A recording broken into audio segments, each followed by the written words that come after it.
우리 다 같이 묵상 기도 드리겠습니다.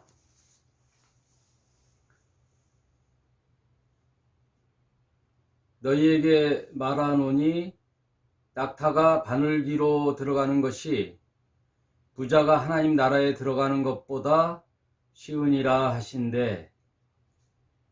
제자들이 듣고 심히 놀라 가로되 그런즉 누가 구원을 얻을 수 있겠습니까? 예수께서 저희를 보시며 가라사대 사람으로는 할 수 없으되 하나님으로서는 다 할 수 있느니라. 아멘. 우리 주님 가르쳐 주신 기도 한번 할까요? 하늘에 계신 우리 아버지여, 이름이 거룩히 여김을 받으시오며 나라가 임하옵시오며 뜻이 하늘에서 이루어진 것 같이 땅에서도 이루어지이다. 오늘날 우리에게 일용할 양식을 주옵시고 우리가 우리에게 죄 지은 자를 사하여 준 것 같이 우리 죄를 사하여 주옵시고 우리를 시험에 들게 하지 마옵시고 다만 악에서 구하옵소서. 대개 나라와 권세와 영광이 아버지께 영원히 있사옵나이다. 아멘. 하나님 아버지 감사합니다. 오늘도 주를 믿는 모든 주님의 자녀들이 방송을 통하여 함께 말씀을 나눌 수 있도록 함께 하심을 감사합니다. 부족한 자의 입술을 통하여 전해지는 말씀이 땅에 떨어지는, 그래서 바람에 날리는 그런 겨가 되지 않게 하시고 생명의 씨앗이 되어 듣는 이의 심령에 30배, 60배, 100배의 열매로 맺게 하여 주옵소서. 모든 걸 주님께 의탁드리옵고 우리 주 예수 그리스도의 이름으로 기도드립니다. 아멘.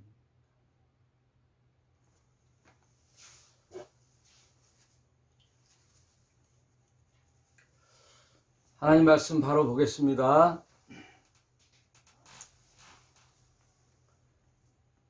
네. 하나님 말씀은 지난 시간에 이어서 계시록 1장 3절로 8절의 말씀 이제 보도록 하겠습니다.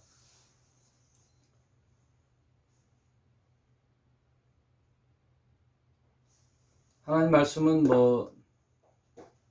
들어도 같은 내용들의 반복이면서 또 거기서 또 새로운 말씀을 들을 수 있는 그런 말씀들이 우리에게 오늘도 반복돼서 들어오는데 주로 이 얘기를 할 수 있죠.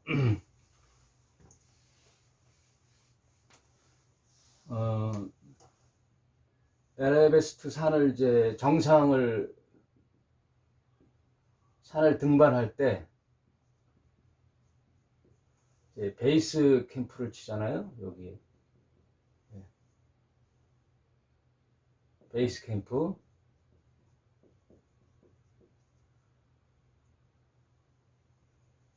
그래서 이제 이렇게 등반할 때 이렇게 제1, 제2, 제3 해서 이제 정상을 가는데 여기를 갔다가 다시 이 코스로 가는 게 아니라 다시 내려오지요. 그래서 이제 이 베이스 캠프의 장비를 가지고 다시 일로 가서 여기다 또 제2 베이스 캠프를 치죠. 그래서 다시 이 등정을 가면 다시 이렇게 반복돼서 등반한다 그래요. 저는 그런 전문적인 등산은 안 해봤지만 전문가들의 말에 의하면 그렇게 베이스를 옮기듯이 하나님 말씀도 다시금 들어보고 복습하고 또 한 발짝 더 나가고 그러면서 요한계시록 공부 방식을 취하도록 하겠습니다. 그래서 1장 3절을 한번 다시 읽어 보겠습니다. 이 예언의 말씀을 읽는 자와 듣는 자들과 그 가운데 기록한 것을 지키는 자들이 복이 있나니 때가 가까움이라. 세상 사람들은 다 복받기를 바라죠.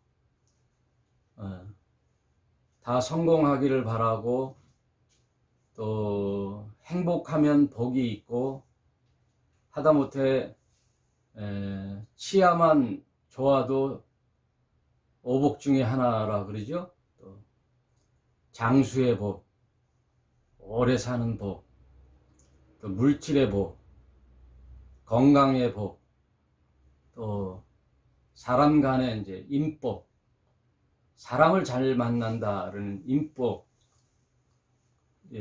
복을 싫어하는 사람은 없지요. 다 좋아하는데 성경에서 말하는 복은 그런 의미의 복이 아니죠. 성경에서 말하는 복은 하나님과의 관계에서 오는 복이죠. 하나님과의 관계. 근데 이 계시록의 말씀 3절을 보니까 이 예언의 말씀을 읽는 자와 듣는 자들과 거기서 끝나는 게 아니라 그 가운데 기록한 것을 지키는 자들이 복이 있나니 거기까지 가야 되겠죠. 읽는 자와 또 그 읽으면 듣는 자들이 있죠. 듣는 자들과 그 가운데 기록한 것을 지키는 자들 여기까지 가야 진정한 복이 있다. 때가 가까움이라. 이 계시록을 기록할 그 시기만 해도 AD 95년경이니까 그때 말씀이 벌써 때가 가까움이라 했는데 웬걸 2000년이 훌쩍 지났는데도 그때는 안 됐잖아요. 그러니 이 성경 말씀은 되게 이제 어떻게 보면 유대적이죠. 유대적 관점. 임박한 종말로. 그 당시에 초대교회 분위기가 예수께서 승천하시며 보내주신다는 성령, 보혜사 성령을 기다리고 너희가 진정 돌이키고 회개만 하면 그 분이 다시 곧 오신다라는 임박한 종말론이 팽배해 있을 때, 그리고 그 도미티안 황제에 의하여 박해가 심각할 때, 심한 박해를 받는 그 시대에 크리스찬들은 주님이 곧 오신다는 그런 메시지가 팽배해 있었죠. 그래서 사도행전에 보면은 하늘나라의 모형인 그 초대교회의 참된 그리스도인의 모습들이 그려져 있잖아요. 날마다 모이기를 힘쓰고 떡을 떼며 말씀을 나누며 자기의 재산을 자기 것이라고 주장하지 않고 다 재산을 팔아 그것을 사도들의 발 앞에 두었더라. 그래서 그 사도들의 발 앞에 둔 모든 재산들을 7 집사를 세워 헬라파 과부나 유대파 과부들 또 거기에 속한 초대교회 모든 신자들에게 골고루 이렇게 나눠주니까 마지막 절에 뭐라고 나왔어요? 가난한 자가 한 명도 없더라 라는 그 설명이 나오잖아요. 초대교회에는 다 십시일반 있는 자들이 나눠 가난한 자가 없다 그랬어요. 참으로 우리가 그리는 교회의 본질이죠. 교회상이죠. 그런데 그 당시에 그 베이스에는 임박한 종말론, 곧 주님이 오신다라는 생각들이 팽배해 있다고 이렇게 해석하는 분도 있어요. 아무튼 오늘 말씀도 때가 가까움이라, 이 말씀을 그 당시 상황에, 기록한 상황에서의 말씀으로 잘 녹여 오늘날 나에게 적용할 때 어떤 의미가 있을까? 지극히 유대적 관점에서 그를 오늘 나에게 적용함에 있어서 한번 생각을 해봐야 돼요. 그래서 성경의 기록들은 시대적 산물인 역사적 기록책이다. 시대적 산물이다.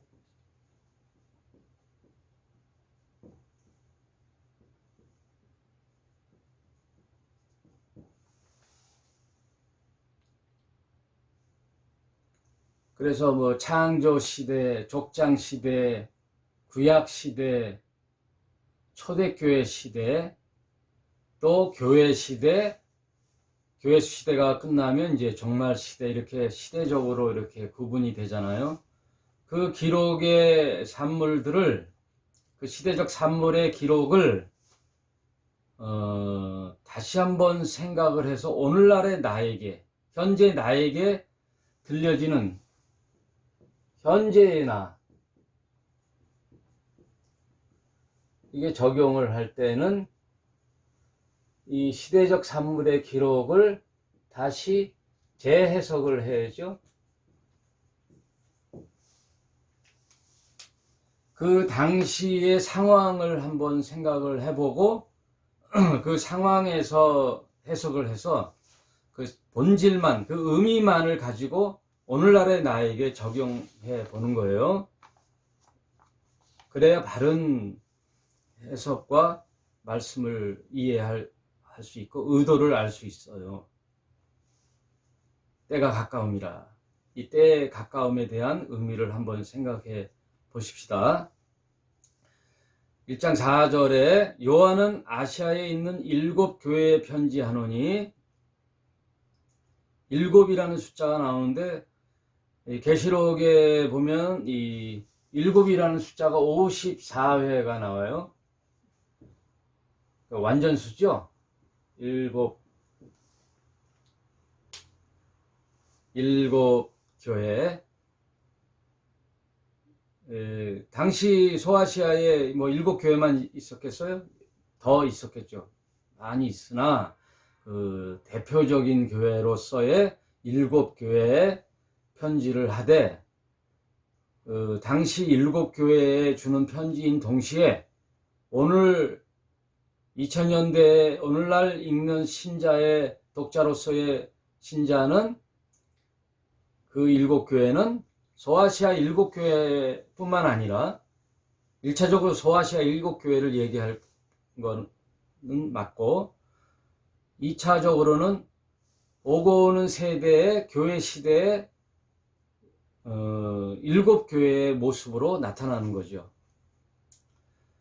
오늘날에 이르기까지의 교회의 모습들이 이 7교회의 모습들로 나타난다. 이렇게 이해해야 됩니다.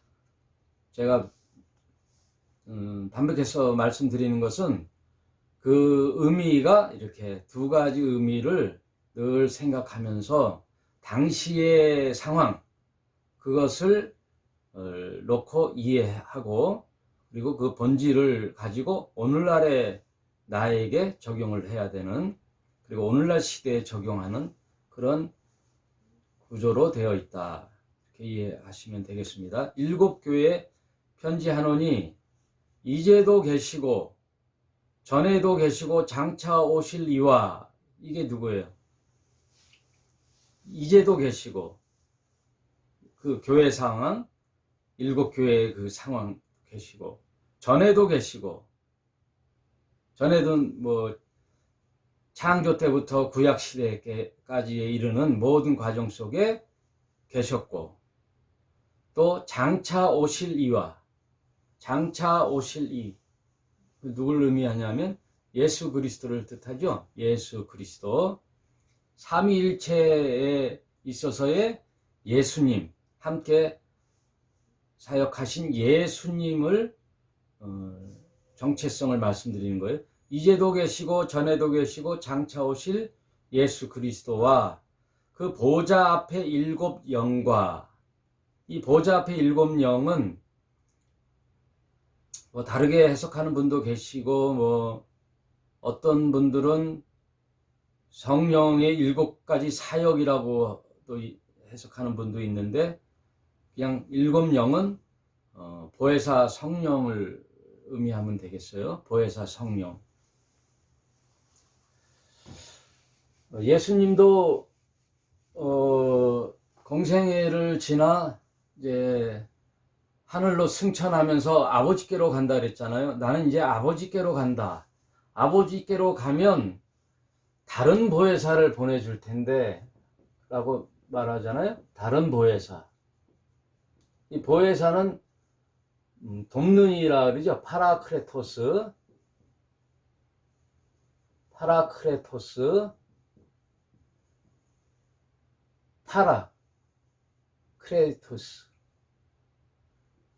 이게 보혜사 성령을 파라크레토스라 그러거든요. 파라크레토스.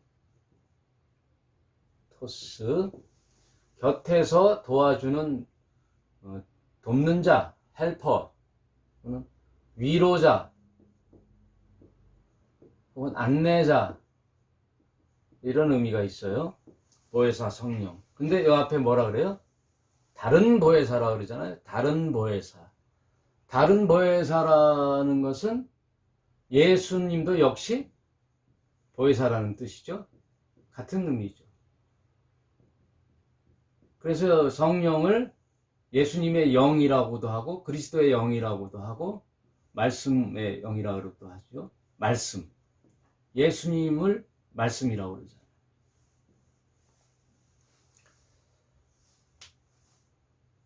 그래서 그 보좌 앞에 계신 일곱 영과 1장 5절에 예수 그리스도에 대한 설명이죠.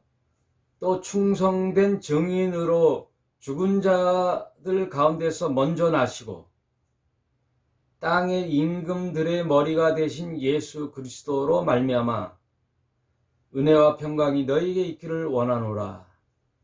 우리를 사랑하사 그의 피로 우리 죄에서 우리를 해방하시고 6절에 그 아버지 하나님을 위하여 우리를 나라와 제사장으로 삼으신 그에게 영광과 능력이 세세토록 있기를 원하노라. 아멘. 1장 4절부터 6절까지가 그리스도와 성령에 대한 정체성, 그리고 성경 전체를 딱 집약해서 이 세 구절에 녹여 말씀하신, 축약해서 말씀하신 것 같아요. 예. 이전에, 지금도 계시고 이전에도 계시고 장차 오실 그분은 어떤 분이냐? 충성된 증인으로서. 충성된 증인. 예수님은 오로지 누구를 증거하러 오신 증인이시냐? 아버지 하나님의 말씀을 가지고 오셨어요. 그래서 충성이란 말은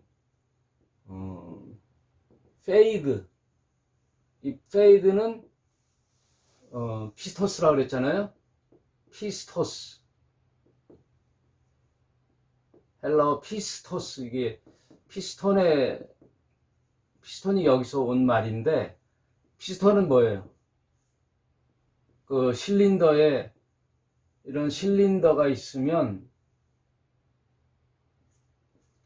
이게 반복적으로 왔다 갔다 계속적인 반복을 통하여 이제 폭발력이 일어나죠. 에너지. 이게 운동을 해서 이제 에너지가 생기는데, 이 피스톤은 믿음이라는 피스토스에서 왔어요. 그러니까 믿음이라는 것은 변함없이 신뢰하는 관계 속에서 계속 그런 지속한다는 의미가 있거든요. 그 피스토스에서 왔는데, 이 충성이 그 믿음이 충만한 faithfulness, 믿음이 충만한 게 충성이에요. 충성이란 단어의 의미가 변함없는 그 자리에서의 수고, 또 섬김, 이런 것들이 충성이에요. 그 예수님이 어떤 분이세요? 충성된 증인. 예수님이 왜 의로우신가? 자신의 뜻을 펼치러 오신 분이 아니거든요. 아버지의 뜻을 이 땅에 펼치러 오셨거든요. 오로지 계시자로서 오신 거죠. 하나님을 알리는 계시자, 대언자, 자신의 뜻을 펼치는 게 아니라 아버지의 명령, 아버지의 뜻을 받아 이 땅에 그 아버지의 뜻을 온전히 전해는 계시자, 알리는 자, 대언자로 이제 예수님이 오신 거예요. 그래서 재밌는 말이 있어요. 이제 아멘이라는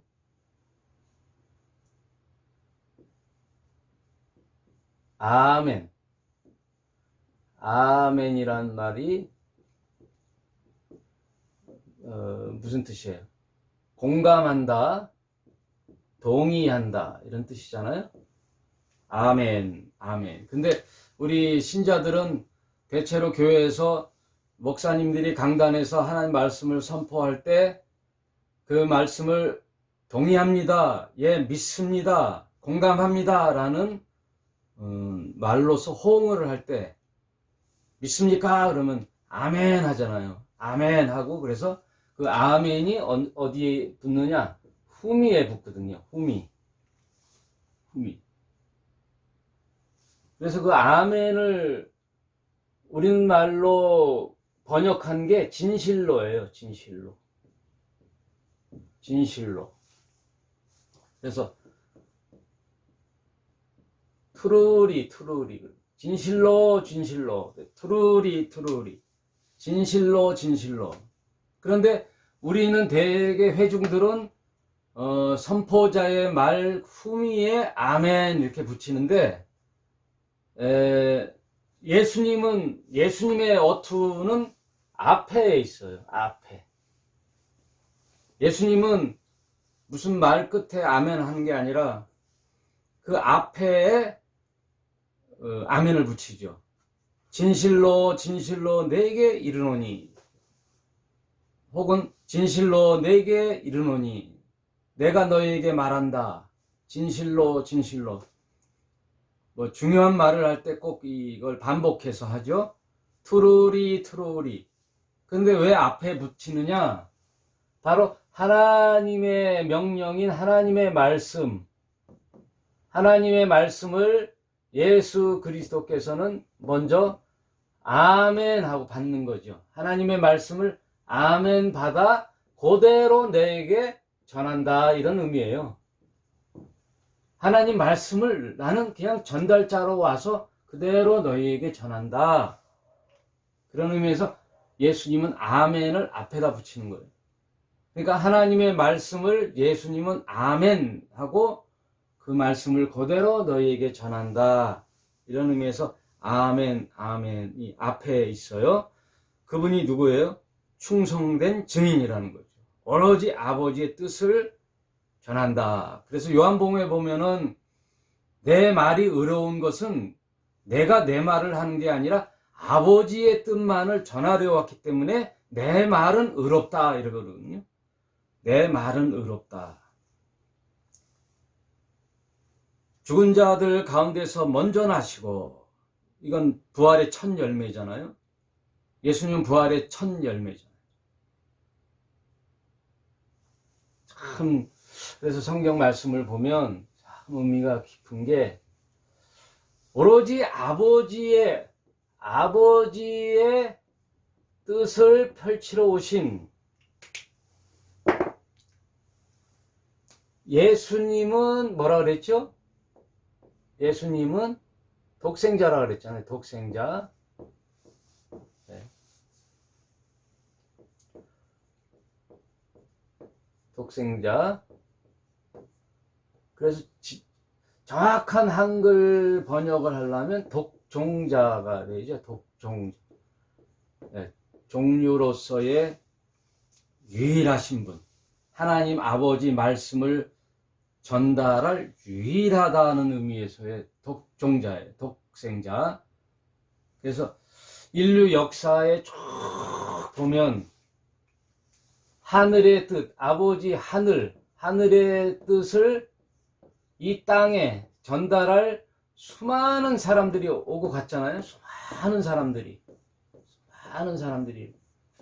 이 얘기 저 얘기 이 얘기 저 얘기 저 얘기 이 얘기 많은 얘기가 왔는데 오로지 하나님 아버지를 정확하게 전달할 유일한 자로서의 한 분, 오로지 한 분, 온전히 아버지의 뜻을 전달하시는 분은 예수 그리스도 한 분뿐이다. 그래서 예수님도 하늘에서 온 자만이 하늘로 데리고 갈 수 있다, 그 얘기예요. 하늘에서 온 자만이 하늘로 데리고 갈 수 있다. 그래서 하늘이 땅에 유일하게 크로스되는 요 접점에 십자가가 있는 거예요. 십자가.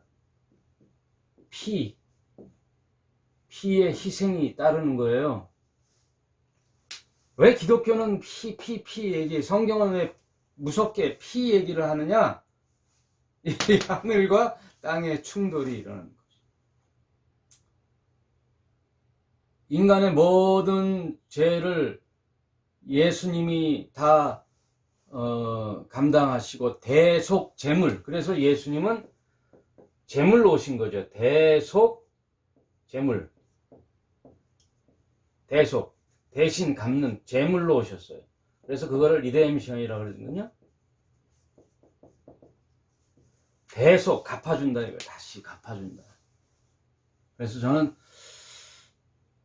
예수님 이전에 온 성인들, 성현들, 수많은 철학자들, 그리고 예수님 이후에도 수많은 철학자들, 지혜자들이 와도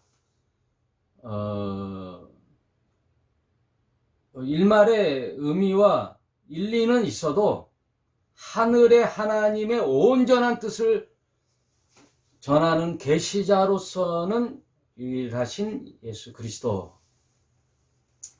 그래서 그분은 죽은 자 가운데서 먼저 나시고 우리의 대언자로서, 그래서 이제 하나님 편으로서는 독종자지요. 독종자. 이게 요한복음에 잘 나오는 거고, 우리 인간의 편에 있어서는 대속 제물이 되어 주신 뭐예요? 맏아들, 대제사장, 부활의 첫 열매, 이런 의미에서 예수님이 우리를 하나님 앞에 우리를 변호해서 대언해서 우리 죄를 속량하시고 아버지께 가는 거예요. 우리가 뭐 거룩해서 내가 뭐 착한 일을 하고 내가 뭔가 남들보다 뛰어난 무슨 일을 해서 선행을 해서가 아니라 예수님의 힘입어 예수님과 함께 연합되어 내가 거룩해지는 거죠. 그래서 그걸 sanctification by association이라고 그러거든요. sanctification, 거룩한다는 것은 나에게 어떤 그 거룩한 모습이 있거나, 인간이 뭐 오랜 수행을 거쳐서 뭐 갈고 닦고 참선을 하고 착한 선행을 하고 수행을 해서 거룩해지는 것이 아니라, 하나님 편에서는 하나님이 보내신 독생자와 함께 연합됨으로 내가 거룩해지는 거예요. 그래, 그게 sanctification by association, 연합하여 거룩해지는 거예요. 그래서 예수님은 우리들의 첫 열매가 되고 맏아들이 되고 대제사장이 되어 우리를 뭐로 가요? 양자로 가는 거예요. 양자. 그래서 주님의 백성, 첫 열매로서 우리는 나머지의 부활, 우리의 부활의 표상이 되는 거죠. 우리는 예수님으로 인하여 하나님을 아바 아버지라 부를 수 있는 거예요. 예전에는 너희 근본은 마귀의 자식이잖아요. 네 아비 마귀는 이러거든요. 우리는 본질상 진노의 자식이에요.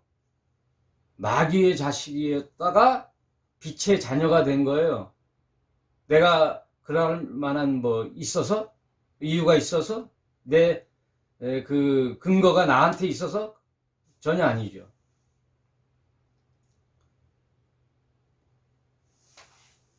인간은 거의 비슷해요.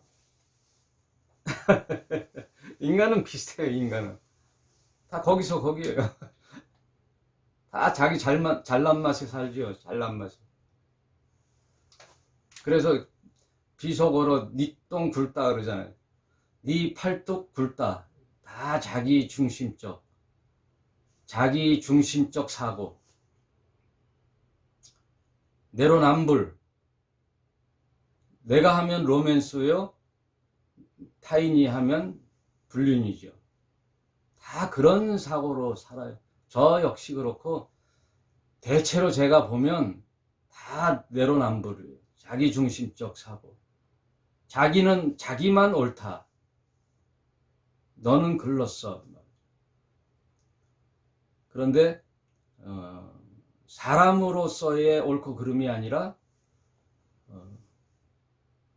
그 산이 옳고 그른가, 그 삶이 옳고 그른가, 말이 옳고 그른가.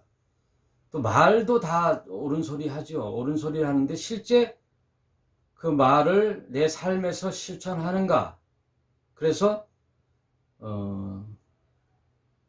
그 기록의 말씀을 지키는 자들이 복이 있나니, 말씀을 지키는 자들이 복이 있죠.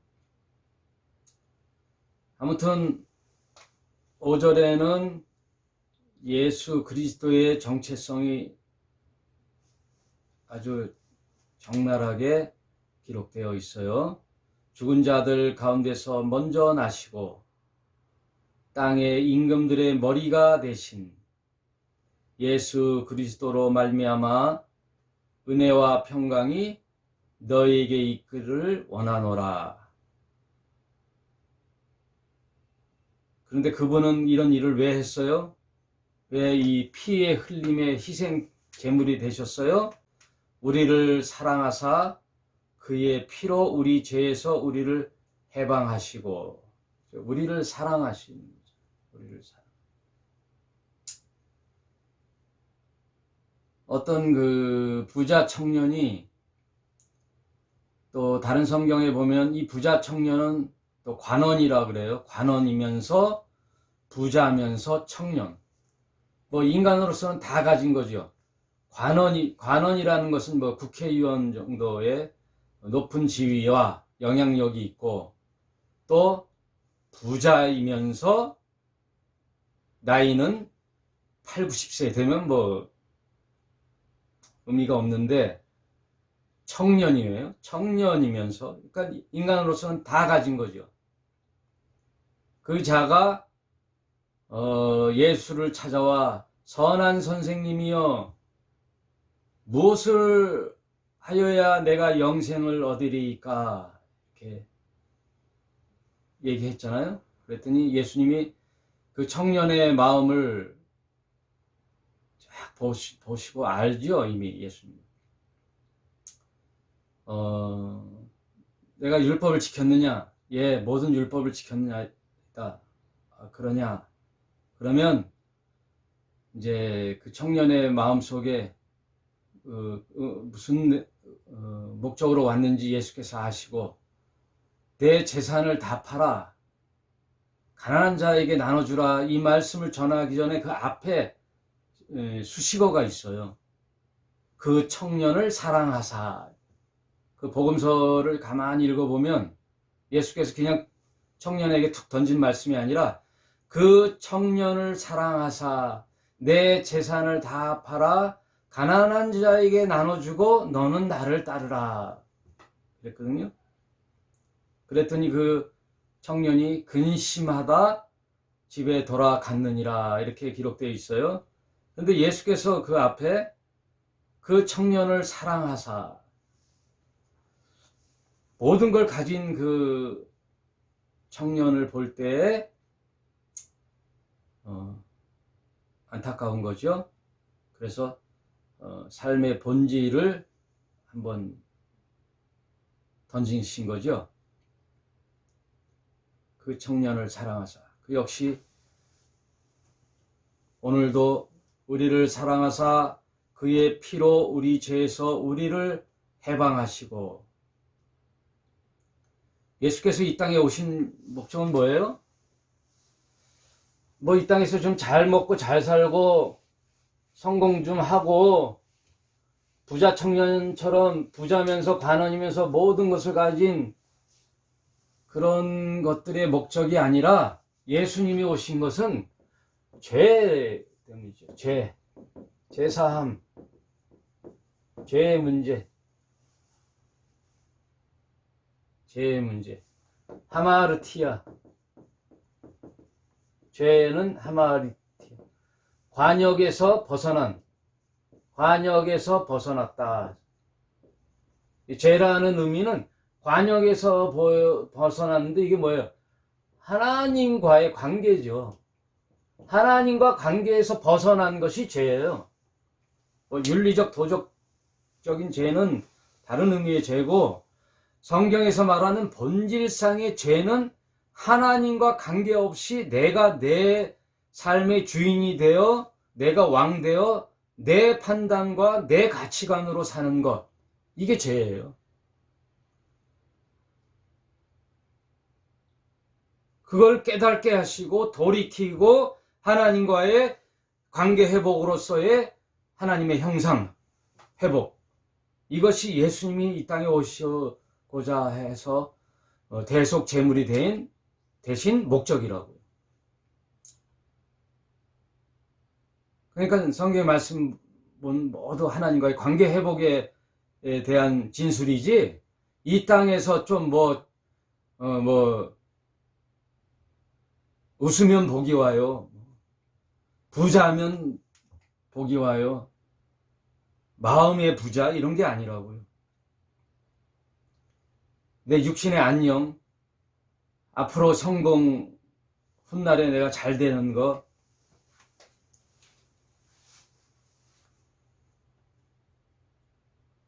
그러니 오늘날 한국 개신교가 미국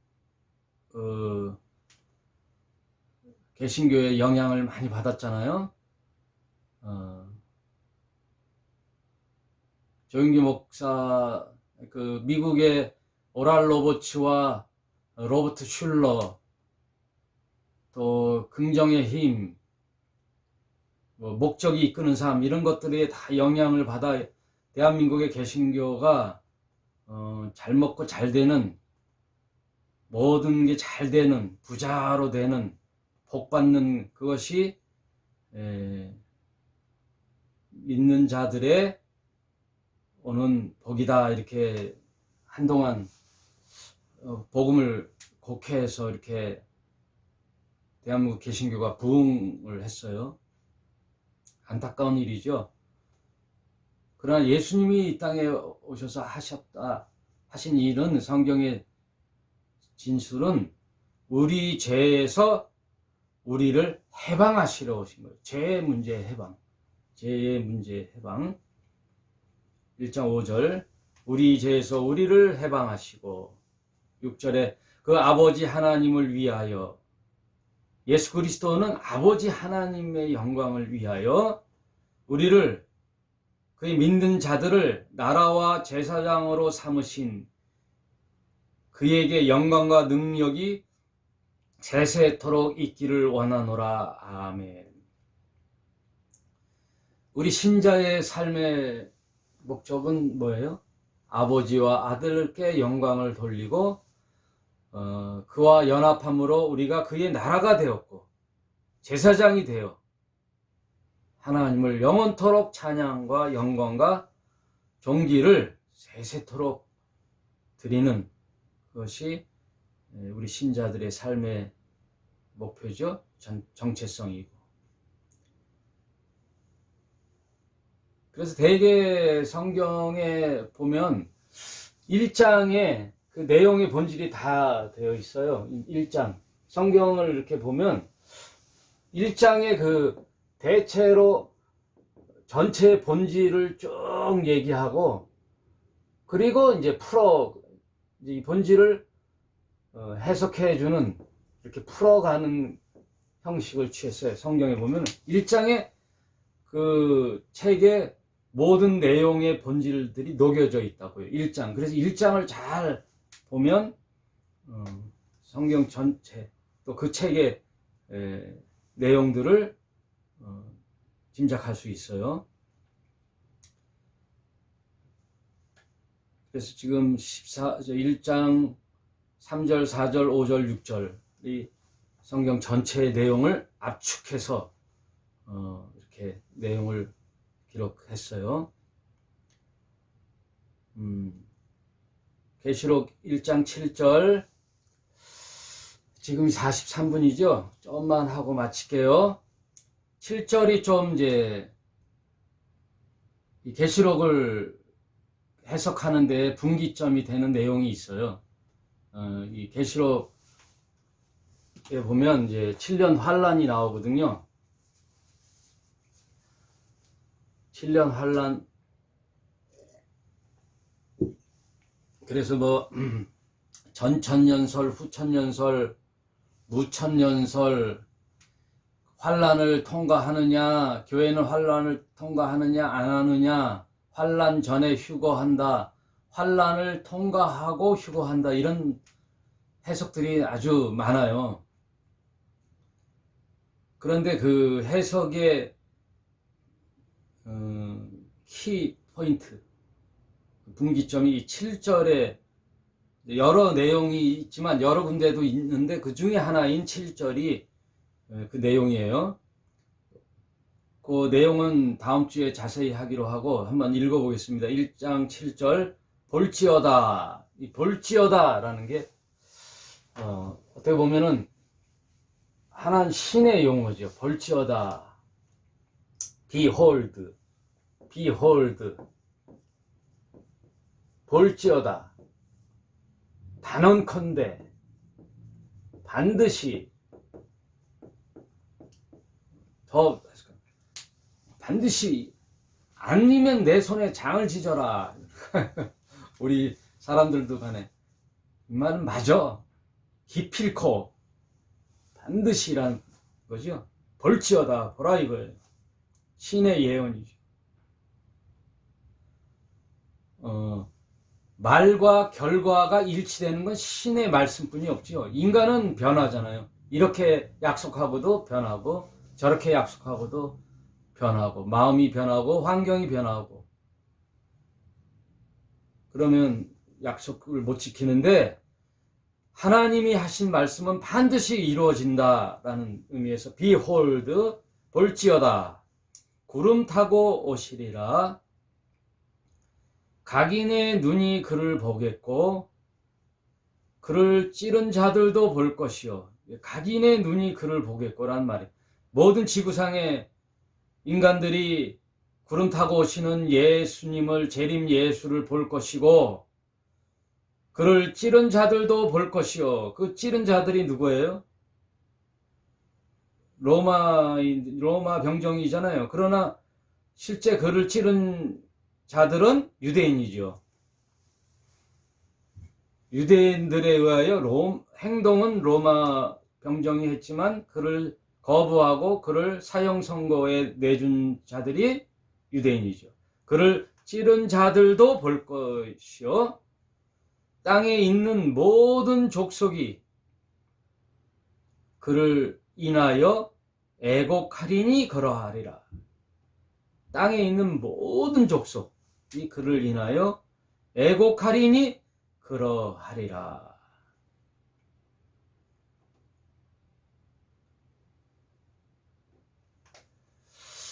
이 세상은 세 부류의 인간이 있죠. 구약 시대에 뭐 족장 시대에는 그 아브라함을 통하여 이스라엘의 국부인 야곱이 12아들을 낳아서 12지파가 된 이스라엘의 조상이 되잖아요.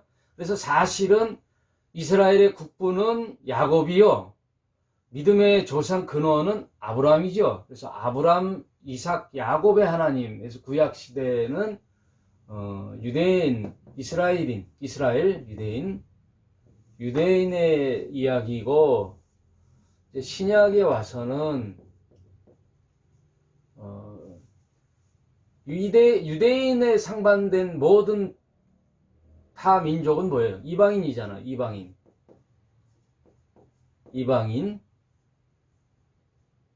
그 이방인에서 이제 나눠지잖아요. 뭘로 나눠져요? 새 백성인 교회, 크리스찬 신도, 교회, 예수를 주님으로 믿는, 그리고 그 몸은, 예수는 머리요 그 몸은 지체인 유기적 공동체가 교회잖아요. 이 교회 신자, 새로운 백성, 새 신자와 불신자들, 예수를 거부하고 하나님의 말씀을, 그런 게 어딨어? 그 이스라엘의 역사지, 소설이지, 뭐 성경이 소설이지, 그 책을 어떻게 믿어? 유대인의 역사인데. 그러면서 이제 거부하는 그런 나머지 불신자들, 요 세 사람에 대한 이야기잖아요. 유대인, 교회, 불신자.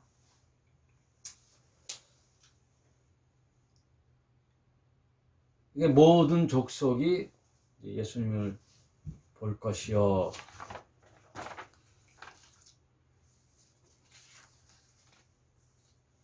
그런데 그를 인하여 애곡하리라.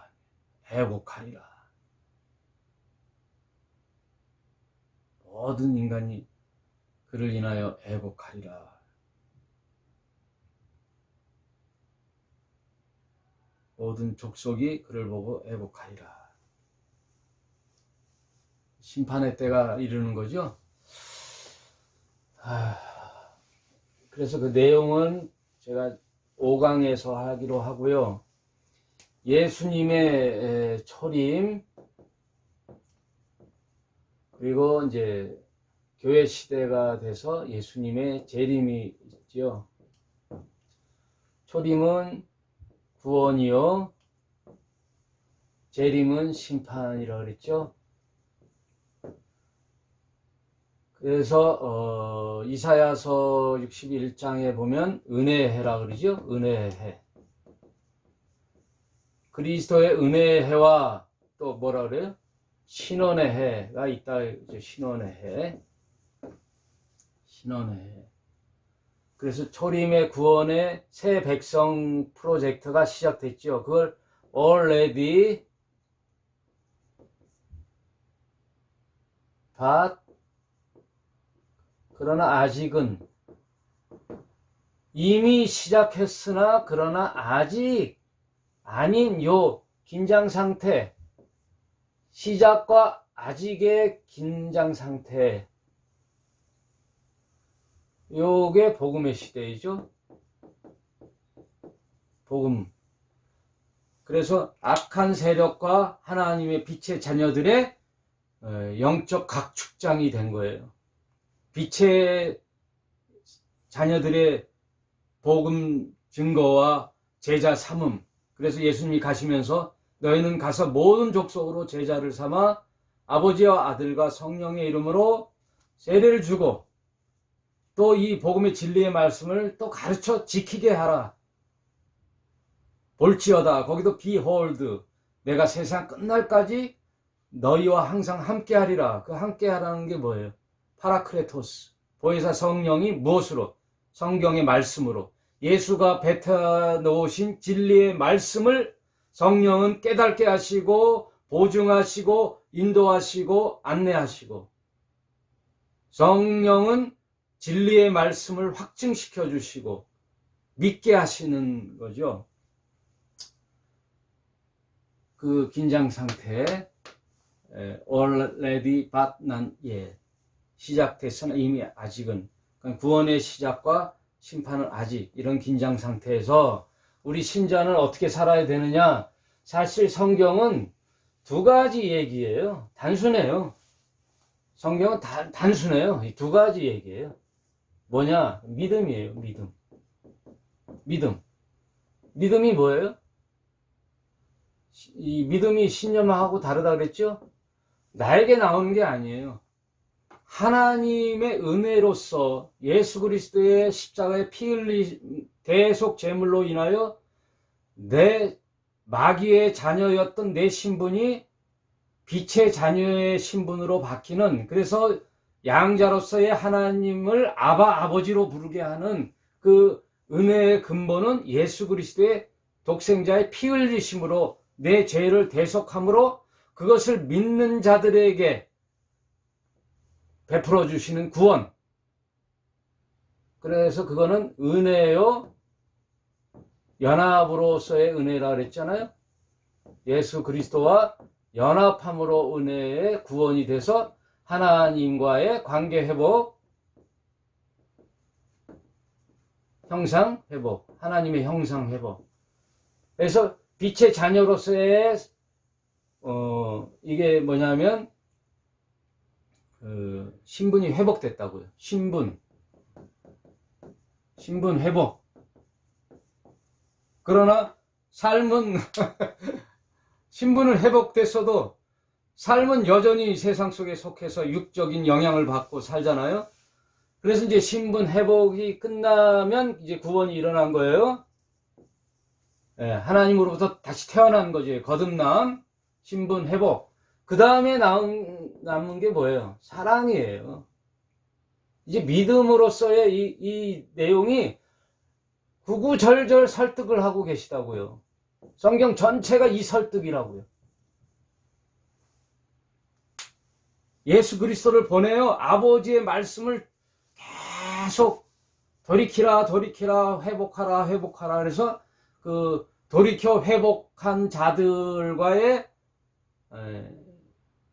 연합, 하나됨, 주는 그리스도시고 우리는 그 믿는 지체로서의 유기적 공동체, 이것이 구원이 됐다면, 이 설득의 내용이 성경의 전반에 걸쳐 있다면, 다음 얘기는 이제 믿는 자로서의 마땅한 삶의 실천.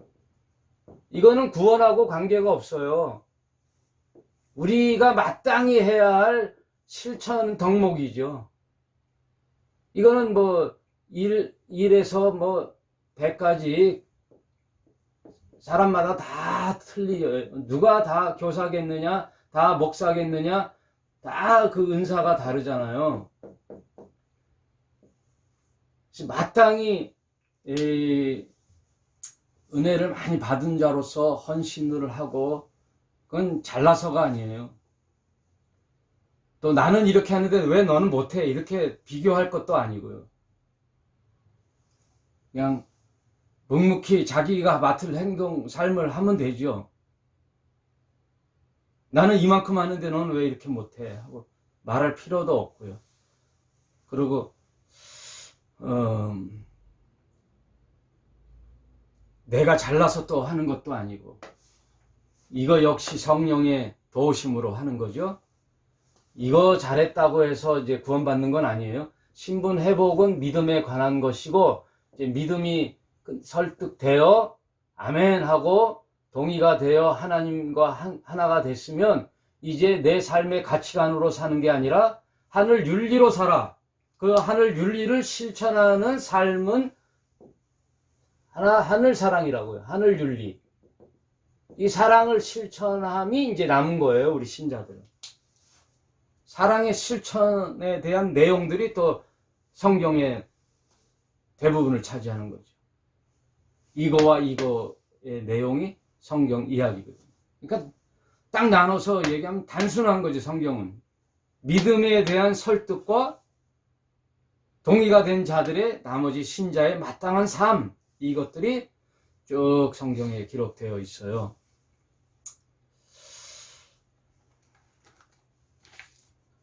인간에게는 그 선함이 없어요. 아무도. 누가 옳은가? 누가 옳아요? 뭐 다 인간은 똑같죠. 다시 한번 말씀드리지만 도끼는 개끼이죠. 다 자기 잘난 맛에 뭐 그걸 조심해야 돼요. 나만 옳아. 이건 자만심이에요. 교만. 다 틀렸어. 나만 옳아. 이것처럼 위험한 게 없죠. 온갖 모든 이단 사이비들이 자기만 옳다 그러잖아요. 그래서 교파 이런 게 중요하지가 않죠.